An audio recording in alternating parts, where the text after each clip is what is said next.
الحمد لله نحمده ونستعينه ونستغفره ونؤمن به ونتوكل عليه ونعوذ بالله من شرور أنفسنا ومن سيئات أعمالنا من يهده الله فلا مضل له ومن يضلل فلا هادي له ونشهد أن لا إله إلا الله وحده لا شريك له ونشهد أن سيدنا ومولانا محمدا عبده ورسوله صلى الله عليه وعلى آله وصحبه وسلم أما بعد أعوذ بالله من الشيطان الرجيم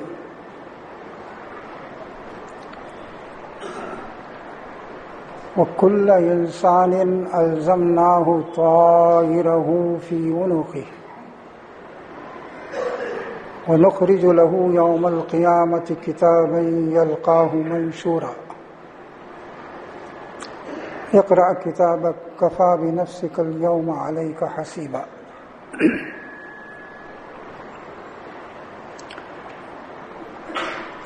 بزرگوں، بھائیوں اور عزیزوں،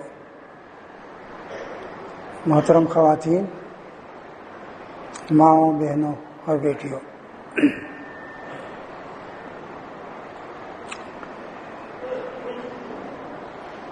عام طور پر انسان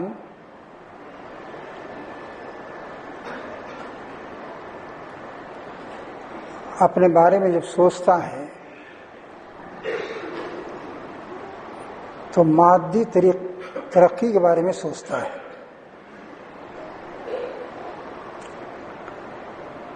دنیا میں مادی لحاظ سے کیسے ترقی کرے گا، دولت کیسے حاصل ہوگی، عیش و عشرت کی زندگی کیسے گزارے گا، اور کبھی کبھی شہرت کی خواہش بھی ہوتی ہے کہ اس دنیا میں شہرت اسے کیسے ملے گی، ناموری کیسے ہوگی. اس کے لیے وہ تکلیفیں بھی برداشت کرتا ہے، محنت بھی کرتا ہے، دوڑ دھوپ کرتا ہے.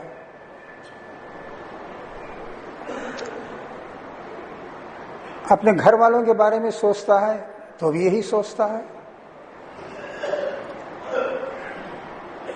میں دنیا سے جاؤں تو میری بیوی کے پاس دولت رہے، مال رہے، وہ آرام کی زندگی گزارے، میرے بچے مادی لحاظ سے ترقی کریں، ان کے پاس دولت ہو، سرمایہ ہو، دوسروں کے مقابلے میں مادی لحاظ سے ان کی پوزیشن مضبوط ہو. کبھی کبھی آدمی خاندان کے بارے میں یہی سوچتا ہے کہ ہمارے خاندان میں کوئی ترقی ملنی چاہیے، ہمارے بھائی بہن جو ہیں ان کو دنیا میں عزت ملنی چاہیے، اس کی وجہ سے ہمیں طاقت حاصل ہوگی. یہ سب چیزیں انسان اس مادی دنیا میں ترقی حاصل کرنے کے لیے کرتا ہے.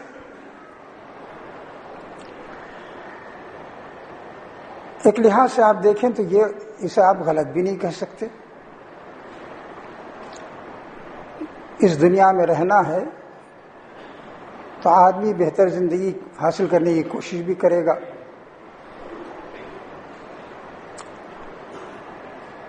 اور یہ بھی چاہے گا کہ سکون کی زندگی گزارے، کسی کا دست نگرنا ہو، دوسروں کے سامنے سے ہاتھ پھیلانا نہ پڑے. یہ سب انسان کی فطری خواہش ہے، اسے غلط بھی نہیں کہا جا سکتا. لیکن بگاڑ اس وقت پیدا ہوتا ہے جبکہ آدمی اس دنیا کی ترقی کے لیے جائز اور ناجائز، حلال اور حرام، غلط اور صحیح ہر طریقہ اختیار کرنے لگتا ہے. مجھے ترقی کرنی ہے، مجھے دولت حاصل کرنی ہے، اس کے لیے کوئی بھی طریقہ جو اختیار کر سکتا ہوں میں کروں گا. اس میں یہ سوال نہیں پیدا ہونا چاہیے یا پیدا ہونے نہیں دیتا آدمی کہ کون سا طریقہ صحیح ہے اور کون سا غلط ہے، اور کون سا حلال ہے اور کون سا حرام ہے، یا کون سا ایسا طریقہ ہے جس سے دوسروں کو نقصان پہنچ سکتا ہے، کون سا ایسا طریقہ ہے جس سے دوسروں کو نقصان نہ پہنچے. یہ سب سوچنے کے لیے وہ تیار نہیں ہوتا، بلکہ جو بھی طریقہ اختیار کر سکتا ہے کرتا ہے. اور آج کے حالات میں اسی کو انسان کی کامیابی بھی سمجھا جاتا ہے. اس وقت آپ جو دنیا میں بگاڑ دیکھ رہے ہیں اس کی وجہ یہی ہے کہ آدمی نے اس دنیا ہی کو اصل سمجھ لیا ہے کہ یہ دنیا اصل ہے، اور یہاں کا عیش اور آرام اگر حاصل ہو جائے، یہاں کی آسائش اور راحت حاصل ہو جائے تو بڑی کامیابی ہے. اس کے لیے وہ غلط طریقہ تمام اختیار کرتا ہے، دھوکہ دیتا ہے، فریب دیتا ہے، نقصان پہنچاتا ہے، اور کرپشن کا راستہ اختیار کرتا ہے، ظلم کرتا ہے، زیادتی کرتا ہے، بعض اوقات جان تک لے لیتا ہے. یہ جو آپ دنیا میں بگاڑ دیکھ رہے ہیں اور جس کی وجہ سے دنیا بے چین بھی ہے، اس کی اصل وجہ یہ ہے کہ آدمی نے یہ سمجھ لیا ہے کہ اس دنیا میں مجھے سے فائدہ اٹھانا چاہیے اور کوئی بھی طریقہ اس کے لیے اختیار کیا جا سکتا ہے. آج کل آپ دیکھیں گے کرپشن کا بہت ذکر ہے. آدمی یہ راستہ اختیار اسی لیے کرتا ہے کہ زیادہ دولت ہمارے پاس آئے، اور بعض اوقات آپ دیکھیں گے فرقہ پرستی کی بات بھی آتی ہے کہ صاحب فرقہ پرستی نہیں ہونی چاہیے. یہ بات وہ لوگ کہتے ہیں جو اقتدار حاصل کرنا چاہتے ہیں، وہ بھی وہ دنیا کی راحت ہی چاہتے ہیں، ان کے سامنے اس کے علاوہ کوئی مقصد نہیں ہے. سیاسی پارٹیاں بھی اسی طرح کی باتیں کرتی ہیں.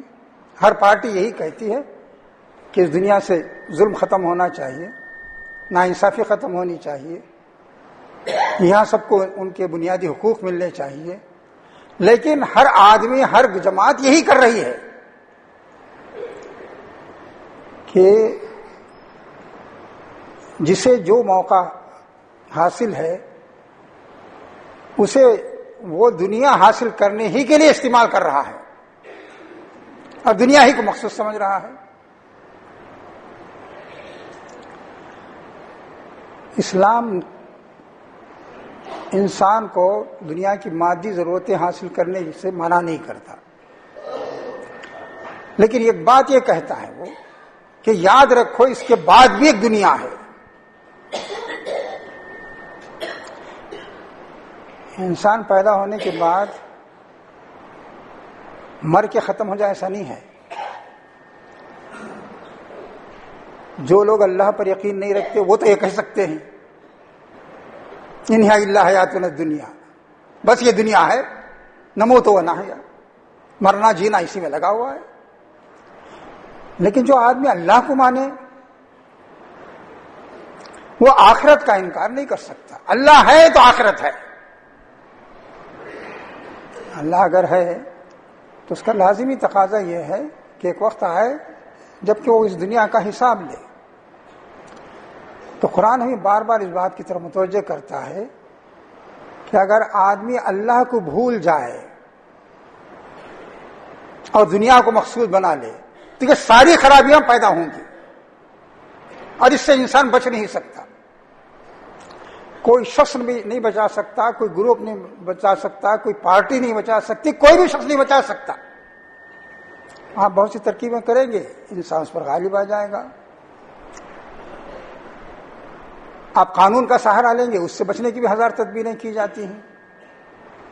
قانون انسان ہی بناتا ہے، انسان ہی عمل کرتا ہے، انسان ہی توڑتا ہے، سب کچھ ہوتا ہے۔ تو میرے بزرگ اور دوستو، قرآن اس بات پر زور دیتا ہے کہ ہر آدمی اس بات کا خیال کرے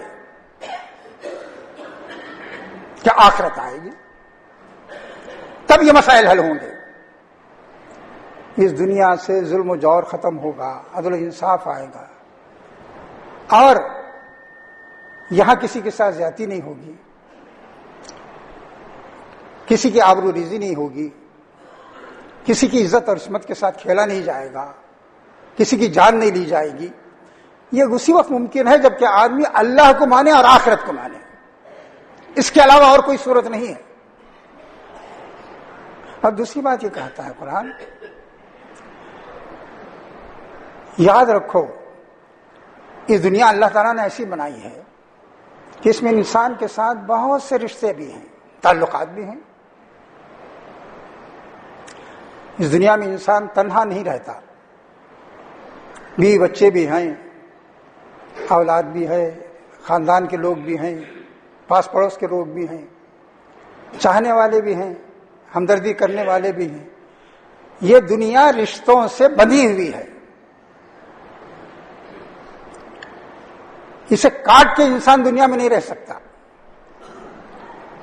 پہاڑوں میں تو بسیرا کر سکتا ہے، لیکن اس دنیا میں نہیں رہ سکتا۔ ان کے حقوق بھی ہیں، لیکن دوسری بات جس کی یاد رکھنے کی ضرورت ہے، جس کی طرف قرآن ہمیں بار بار متوجہ کرتا ہے، یاد رکھو جب اللہ کے پاس جاؤ گے تو تنہا جاؤ گے، کوئی ساتھ نہیں ہوگا۔ وہاں تمہیں اپنے ہر عمل کا حساب دینا ہوگا، وہاں بتانا ہوگا کہ کیسی زندگی تم نے گزاری، کیا تم نے اپنے لیے غلط راستہ اختیار کیا تو اس کا بھی جواب دینا ہوگا، اپنی اولاد کے لیے غلط راستہ اختیار کیا تم نے، اپنے بھائی بندوں کے لیے غلط راستہ اختیار کیا تو اس کا بھی جواب دینا ہوگا۔ تنہا ہر شخص آئے گا خدا کے ہاں۔ کہا کہ اس بات کو ذہن میں رکھو، وہاں کوئی ساتھ نہیں ہوگا، تنہا ہوگا آدمی، اور اللہ سے سوال ہوگا، اللہ تعالیٰ سوال کرے گا۔ نبی صلی اللہ علیہ وسلم فرماتے ہیں کہ قیامت میں آدمی اٹھے گا تو اللہ تعالیٰ اس سے براہ راست بات کرے گا، کوئی ترجمانی کرنے والا نہیں ہوگا۔ آدمی صاف دیکھ رہا ہوگا، اس کے دائیں جانب بھی اس کے اعمال ہیں، بائیں جانب بھی اس کے اعمال ہیں، آگے جہنم ہے۔ تو یہ بات بتائی گئی ہے کہ ہر شخص وہاں تنہا آنے والا ہے، نہ خاندان وہاں کھڑا رہے گا ساتھ میں، نہ رشتے دار، نہ جماعت، نہ پارٹی، نہ کوئی گروپ، نہ کوئی سیاسی تنظیم، نہ کوئی مذہبی تنظیم، کوئی نہیں ہوگی، تنہا ہوگا انسان اور خدا کے سامنے جواب دہ ہوگا۔ ان کل من فی السماوات والارض الا آتی الرحمن عبدا۔ یاد رکھو آسمان و زمین میں جتنے لوگ ہیں سب بندے بن کر، غلام بن کر اس کے سامنے آئیں گے۔ لقد احصاهم وعدهم عدا، اللہ نے ان کو ایک ایک کو شمار کر رکھا ہے، اس کی گنتی میں سے کوئی نہیں نکل سکتا۔ یہاں کے سنسس میں غلطی ہو سکتی ہے، مردم شماری میں غلطی ہو سکتی ہے، لیکن اس نے ایک ایک کو شمار کر رکھا ہے۔ لقد احصاهم، شمار کر رکھا ہے ان کو، وعدهم عدا، اچھی طرح گن رکھا ہے۔ وکلهم آتیہ یوم القیامۃ فردا، ہر آدمی تنہا آئے گا، ہر آدمی تنہا آئے گا۔ کوئی وہاں ایسا نہیں ہوگا کہ کسی پر یہ الزام ہو تو دوسرا اس کا بوجھ اٹھا لے۔ تو قرآن نے کہا کہ جاہل لوگ کہتے ہیں یہ کہ تمہارا گناہ بھی ہم سر پہ لے لیں گے، ڈرنے کی کوئی بات نہیں ہے۔ کہا کہ کوئی کسی کا بوجھ نہیں اٹھاتا، ہر ایک کو اپنا بوجھ لے کے اٹھنا پڑے گا۔ اس خطبے کے شروع میں جو بات کہی گئی ہے، جو آیت تلاوت کی گئی تھی، اس میں یہی بات کہی گئی ہے کہ اللہ تعالیٰ نے ہر انسان کا نامہ اعمال اس کی گردن میں چپکا دیا ہے. ایسا نہیں ہے کہ کہیں الگ سے ہو، چپک گیا ہے، ہم نے لگا دیا ہے. جو کچھ وہ کر رہا ہے، جو بھی عمل کر رہا ہے، وہ اس کی گردن میں توق بن کے پڑا ہوا ہے. آج آنکھیں دیکھ نہیں رہی اسے، کل دیکھیں گی. یہ اللہ کا کرم ہے کہ انسان کا نام اعمال آج ہی اس کے ساتھ لگا ہوا ہے. وہ کل انسان الزمناہ، ہم نے لگا دیا ہے اس کا نام اعمال اس کی گردن میں.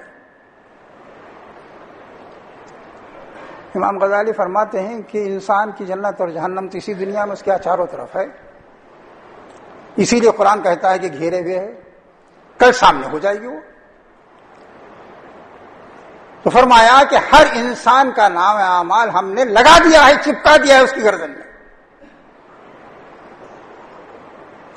اور یہی چیز کتاب نام ایک صحیفے کے طور پر سامنے آئے گی قیامت میں، اور کہا جائے گا پڑھ لو اور خود ہی بتاؤ کہ تمہارے ساتھ کیا معاملہ ہونا ہے. اقرا کتابک، پڑھو. نام اعمال دے کے کہا جائے گا پڑھو. اللہ ظلم کرنے والا نہیں ہے. تم ہی بتاؤ کیا ہوگا، تمہارے ساتھ کیا معاملہ ہونا چاہیے. تم ہی حساب کر سکتے ہو کہ تمہیں کہاں جانا چاہیے. تو قرآن یہ بات جگہ جگہ کہتا ہے کہ یہ تصور ختم ہونا چاہیے کہ دنیا ہی ہے.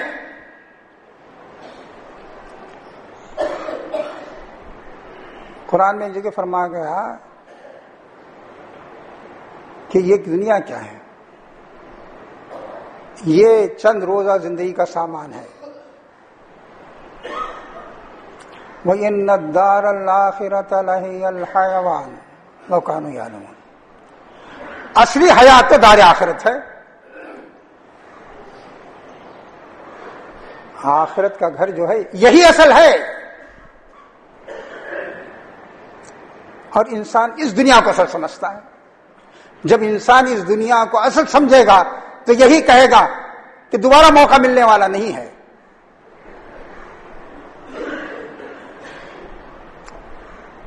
کہا جاتا ہے نا کہ بابر نے کہا تھا، بابر عیش کوش کے عالم دوبارہ نے کہا کہ جو کچھ عیش کرنا ہے کر لو، دنیا پھر زندگی ملنے والی نہیں ہے، دنیا ہی ہے. تو قرآن کہتا ہے کہ آدمی کو سمجھو کہ اس دنیا کو میں انسان کو برتنے کے لیے کچھ چیزیں چاہیے، وہ حاصل کر سکتا ہے. یہ دنیا سمیٹنے کے لیے نہیں ہے، استعمال کے لیے کچھ چیزیں ہیں، آپ استعمال کیجئے اسے. فرعون جس شان کا بادشاہ تھا، قرآن میں اس کا ذکر بھی ہے، بہت تفصیل سے آیا ہے. فرعون کے دربار میں ایک شخص کی تقریر بھی نقل ہوئی ہے جو اسی کی قوم کا تھا. اس کے الفاظ لکھے ہیں، اب بتائیے فرعون، اس کا دبدبا، اس کی شان و شوکت، ایک بندے خدا اس سے کہہ رہا ہے یا قوم انما ھذہ الحیات الدنیا متاع. یہ جو دیکھ رہے ہو تمہارے پاس جو دولت ہے، عیش کا سامان ہے، اور جس پر تم نازاں ہو، اور جس کی وجہ سے موسیٰ علیہ السلام کی دعوت کو ٹھکرا رہے ہو، یہ کیا ہے؟ یہ تو چند دن کا سامان ہے. ہر شخص جانتا ہے اس دنیا سے اسے جانا ہے، اور اس کے ساتھ یہ دنیا بھی ختم ہو جائے گی، اس کی دنیا کم سے کم ختم ہو جائے گی. یہاں سے کوئی لے کے تو نہیں جائے گا. تو ان کو کہتا ہے کہ یا قوم انما ھذہ الحیات الدنیا متاع، یہ چند دن کا سامان ہے جس پر تم نازاں ہو، اور جس کی وجہ سے اللہ کے رسول کی بات ٹھکرا رہے ہو. وَإِنَّ الدَّارَ الْآخِرَةَ هِيَ دَارُ الْقَرَارِ. رہنے کی جگہ تو دار آخرت ہے، اس کی فکر کرو۔ محض یہ بات کہ دنیا میں مل جائے، ظاہر ہے کہ آدمی جو اگر کچھ دنیا میں کوئی چاہے گا تو وہی چاہے گا جو فرعون چاہتا تھا، اور وہی ملے گا جو فرعون کو مل سکتا تھا۔ تو آج بھی یہ تقریر گونج رہی ہے دربار فرعون میں جو اسی کی قوم کے ایک آدمی نے کی تھی۔ اس بندے خدا نے کہا تھا کہ کیا ہے دنیا میں؟ یہی تخت و تاج، یہی دولت دنیا، یہی عیش و عشرت، یہ تو چند دن کا سامان ہے، مانو یا نہ مانو چند دن میں تم خود ختم ہو جاؤ گے، اور اصل جگہ تو وہ ہے، اور اسے نہیں مان رہے ہو تم۔ تو قرآن بار بار ہمیں یہ بتاتا ہے کہ اگر اللہ کا خوف ہو تو انسان سمیٹنے کی کوشش نہیں کرے گا، دے گا۔ آج بگاڑ اس لیے ہے کہ کوئی بھی سیاسی پارٹی ہو، کوئی بھی شخص باتیں کرنے والا ہو لوگوں کے فائدے کی، سب سمیٹنے کی باتیں کر رہے ہیں۔ قرآن کہتا ہے کہ اگر خدا کا خوف ہوگا اور اس دن کی فکر ہوگی، آدمی کو دینے سے زیادہ، سمیٹنے سے زیادہ دینے کا جذبہ ہوگا۔ اللہ تعالیٰ ایک جگہ فرماتا ہے کہ اللہ کے نیک بندوں کی صفت یہ بتاتا ہے، والذین یؤتون ما آتوا وقلوبہم وجلہ انہم الی ربہم راجعون۔ کہا جو کچھ ہے، جو کچھ دیتے ہیں، جو دینا ہے دیتے ہیں، پھر بھی کانپتے ہیں کہیں کوتاہی تو نہیں ہو گئی۔ اللہ کے پاس جانا ہے، وہاں جواب دینا ہے۔ سب کچھ دینے کے بعد لرزاں و ترساں ہے کہ حق تو کسی کا مارا نہیں گیا، کسی کے ساتھ زیادتی تو نہیں ہو گئی، حق ادا بھی ہو گیا۔ جانا اللہ کے پاس ہے، وہاں کیا جواب دیں گے؟ ایک جذبہ تو یہ ہے کہ آدمی دنیا کو سمیٹ رہا ہے اور چاہتا ہے کہ اس پر سوائے اس کے کسی دوسرے کا قبضہ نہ ہو۔ دوسرا جذبہ یہ ہے کہ اللہ کے راستے میں خرچ کرو، اور خرچ کر کے آدمی کانپ رہا ہے کہ ابھی تو حق کی نعمت ادا نہیں ہوا۔ اللہ کی جو نوازش تھی کہیں اس پر پکڑا، اس کی پکڑ تو نہیں ہوگی۔ قرآن میں ایک جگہ کہا گیا کہ اللہ کے نیک بندے وہ ہیں جو اللہ کو رات بھر یاد کرتے ہیں، اللہ کے راستے میں خرچ کرتے ہیں، والمستغفرین بالاسحار، اور صبح جب اٹھتے ہیں تو اللہ سے استغفار کرتے ہیں۔ رات اللہ کی یاد میں گزری، جو کچھ خرچ کرنا ہے کیا، اور صبح اٹھتے ہیں تو دعا کرتے ہیں، اے اللہ کوتاہی تو نہیں ہوئی، تو ہماری غلطیوں کو معاف کر دے۔ قرآن کہتا ہے کہ یہ جذبہ ہے جو انسان کو ان تمام خرابیوں سے بچائے گا جو ایک انسان کے اندر پیدا ہوتی ہیں اور جس کی وجہ سے پورا معاشرہ تباہ ہوتا ہے۔ دیکھیں، اگر فرد بگڑ جائے تو معاشرہ لازماً بگڑے گا۔ فرد بگڑ جائے اور سوسائٹی ٹھیک ہو جائے یہ ممکن نہیں ہے۔ تو قرآن کہتا ہے کہ یہ بات ہر شخص کے ذہن میں بیٹھ جانی چاہیے کہ یہ دنیا آخری نہیں ہے۔ میرے دوستوں اور ساتھیوں، یہ بات ہمارے ذہنوں میں بھی تازہ رہنی چاہیے۔ ہمارا رویہ ایسا ہونا چاہیے جس سے معلوم ہو کہ ہم آخرت کو ترجیح دیتے ہیں، دنیا کے لیے کوئی غلط کام نہیں کرتے۔ اگر کوئی شخص جو ہے کسی غلط کام میں معاون ہوتا ہے تو وہ بھی اس کا ساتھی سمجھایا جائے گا۔ تو اس لیے وہ لوگ جو اللہ پر ایمان رکھتے ہیں اور آخرت پر ایمان رکھتے ہیں اور جو سمجھتے ہیں کہ یہ دنیا اصل نہیں ہے، ان کو اپنی زندگی کا انداز بدلنا ہوگا، ان کو وہ راستہ اختیار کرنا ہوگا جس سے دنیا کو معلوم ہو کہ یہ آخرت کے لیے فکر مند ہے۔ دنیا کا نقصان برداشت کر سکتے ہیں، آخرت کا خسارہ برداشت نہیں کر سکتے، تب آپ کی سوسائٹی بھی اچھی ہوگی اور دنیا آپ سے سبق حاصل کرے گی اور آخرت میں انشاءاللہ آپ کامیاب ہوں گے۔ اگر یہ نہیں ہوا تو ہمارا اور آپ کا کی دنیا بھی خراب ہوگی اور آخرت میں بھی ہم نقصان میں رہیں گے، اور دنیا بھی شاید اللہ سے یہ کہے گی کہ ہمیں یہ راستہ نہیں بتایا گیا، کسی نے ہمیں یہ راستہ کسی نے نہیں بتایا کہ دنیا ہی کو اصل سمجھو، اصل نہ سمجھو بلکہ آخرت کو اصل سمجھو۔ ہندوستان کے لوگ کہہ سکتے ہیں کہ ہم 20 کروڑ انسانوں کے درمیان تھے، ہمیں کسی نے نہیں بتایا کہ دنیا ہی اصل نہیں ہے، ہم تو سمجھ رہے تھے کہ دنیا ہی اصل ہے۔ ان کا یہ جواب غلط ہوگا، اللہ تعالیٰ پوچھے گا کہ بھئی عقل تھی یا نہیں تمہارے پاس، لیکن بہرحال وہ کہہ سکتے ہیں۔ قرآن نے کہا ہے کہ کوئی شخص بات تمہارے پاس پہنچائے یا نہ پہنچائے، عقل سے تو کام لو۔ تو میرے دوست اور ساتھیوں، یہ وقت ایسا اس وقت جو صورتحال ہے ملک کی اور بلکہ پوری دنیا کی، اس میں اس پہلو کو واضح کرنے کی ضرورت ہے، یہ بتانے کی ضرورت ہے کہ اس دنیا کا بگاڑ اسی وقت دور ہو سکتا ہے جب کہ انسان دنیا ہی کو اصل نہ سمجھے بلکہ سمجھے کہ مرنے کے بعد مجھے اللہ کے حضور حاضر ہونا ہے اور تنہا جواب دینا ہے کہ میں نے اپنے لیے کیا راستہ اختیار کیا، اپنے بچوں کے لیے کیا راستہ اختیار کیا، اپنے خاندان والوں کے لیے کیا راستہ اختیار کیا، بلکہ اپنی قوم کے لیے کیا راستہ اختیار کیا۔ اللہ تعالیٰ سے دعا ہے کہ جو باتیں عرض کی گئی ہیں ان کو یاد رکھنے، ان پر غور کرنے، ان سے فائدہ اٹھانے کی مجھے بھی توفیق عنایت فرمائے اور آپ کو بھی اپنی توفیق سے نوازے۔ بارک اللہ لنا ولکم فی القرآن العظیم ونفعنا وإیاکم بالآیات والذکر الحکیم، انہ تعالی جواد قدیم ملک بر رؤوف رحیم رب حلیم۔